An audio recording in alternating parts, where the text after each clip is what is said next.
Hi hello friends, வணக்கம். இன்றைக்கி நம்ம பார்க்க போகிறது கத்திரிக்காய் கடைசல். பக்காவான கிராமத்து ஸ்டைலில் உள்ள கத்திரிக்காய் கடைசல். வாங்க வீடியோவை பார்ப்போம்.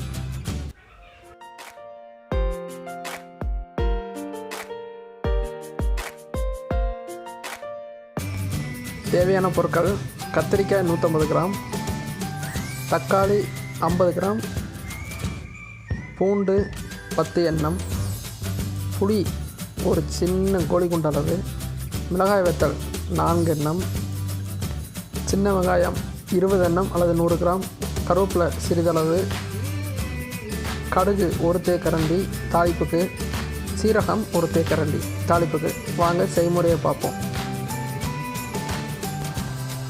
அடுப்பை பற்ற வச்சுட்டு ஒரு கடாயை எடுத்துக்கோங்க. கடாய் நல்லா காய்ஞ்சதுக்கப்புறம்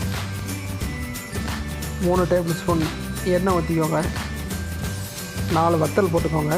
நம்ம எடுத்து வச்சுருந்த மிளகாய் வத்தல் ஒரு 4 போட்டுட்டு லைட்டாக சாட்டை பண்ணுங்கள். அதுக்கப்புறம் நம்ம எடுத்து வச்சுருந்த அந்த 100 கிராம் இல்லை 20 நம்பர்ஸ் சின்ன வெங்காயத்தை ஆட் பண்ணிக்கோங்க. வெங்காயம் ஆட் பண்ணதுக்கப்புறம் நல்லா வதக்குங்க.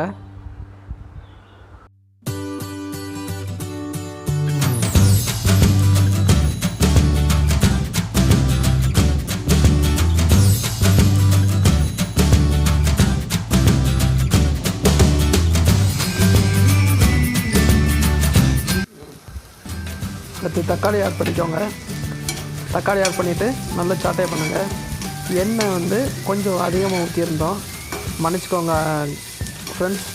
எண்ணெயை ஒரு 50 ml கம்மியாகவே ஊற்றுங்க, சரியா? இது நான்ஸ்டிக் கடாயினோடனே கொஞ்சம் அதிகமாக தெரிஞ்சுட்டு சாரி. நல்லா விடாமல், அடி பிடிக்காமல், கற்காமல் நல்லா சாட்டை பண்ணுங்கள். சாட்டை பண்ணால் நல்லா கத்திரிக்காய், வெங்காயம், தக்காளி அதெல்லாம் மசியணும். நல்லா கடையிறதுக்கு எதுவும் மசியணும். கொஞ்ச நேரம் மூடி போட்டு நல்லா வேக விட்டுருங்க, சரியா?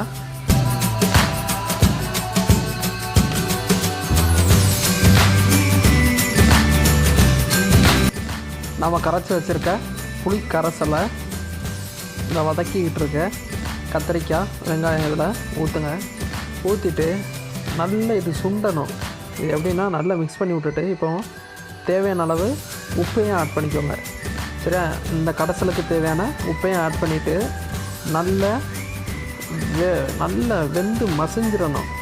கடையிறதுக்கு ஏதுவாக இருக்கணும். இது வெந்து மசிகிற வரைக்கும் நல்லா குக் பண்ண விட்டுருங்க.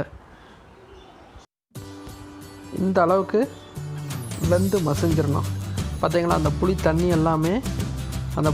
எல்லாமே வற்றிட்டு அந்த புளியோட புளிப்பு எதில் கத்திரிக்காய், தக்காளி எல்லாத்துலேயுமே அப்சர்வ் பண்ணியிருக்கோம்.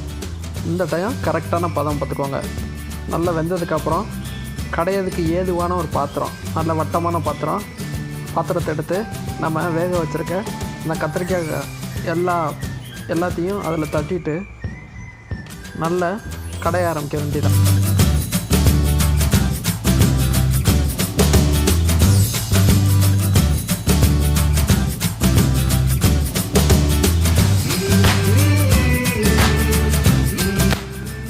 தாளிக்க ஆரம்பிக்க வேண்டியதுதான்.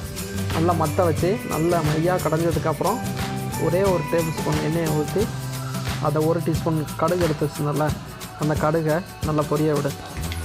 அப்புறமா அதை 1 டீஸ்பூன் ஜீரகத்தையும் ஆட் பண்ணிக்கோங்க. ஆட் பண்ணி நல்லா பொரிஞ்சதுக்கப்புறம்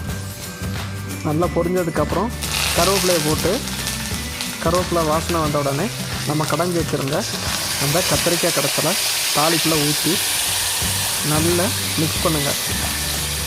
நல்லா ஃபைனாக மிக்ஸ் பண்ணோடனே லைட்டாக எண்ணெய் திரிஞ்சு வரும். அந்த எண்ணெய் திரிஞ்சு வந்ததுக்கப்புறம் அடுப்பை அப்படியே ஆஃப் பண்ணி சர்வ் பண்ண ஆரம்பிங்க. இருக்கிறதுலையே ருசியான கத்திரிக்காய் கடைசல்னால் இப்படி தான் இருக்கும். இதை விட சுட்டும் கத்திரிக்காய் கடைசல் வைக்கலாம், அது இன்னொரு வீடியோவில் போடுறோம். இது வேக வச்சு வைக்கிற கத்திரிக்காய் கடைசல். இதோட டேஸ்ட்டு அற்புதமாக இருக்கும். அந்த காலத்து பெரியவங்கள்லாம் இது சாப்பிடாத ஆட்கள் இருக்கவே மாட்டாங்க. சிட்டி சைடில் ட்ரை பண்ணி பாருங்கள். ஒரு பக்காவான கிராமத்து ஸ்டைலான கத்திரிக்காய் கடைசல் ரெடி ஆகிடுச்சு. நல்ல சுடுசாதம் போட்டு இந்த கத்திரிக்காய் கடைசலை போட்டு நெய்யை போட்டு விரவி சாப்பிடுங்க. உங்களோட ருசியோ ருசி. இந்த வீடியோ பிடிச்சிருந்தா லைக் பண்ணுங்கள், சேனலை மறந்துடாமல் சப்ஸ்கிரைப் பண்ணி வச்சுக்கோங்க. செஞ்சு பார்த்துட்டு கமெண்ட் பண்ணுங்கள். எது நிறை கூட இருந்தால் மன்னிச்சுக்கோங்க. Okay friends, thank you.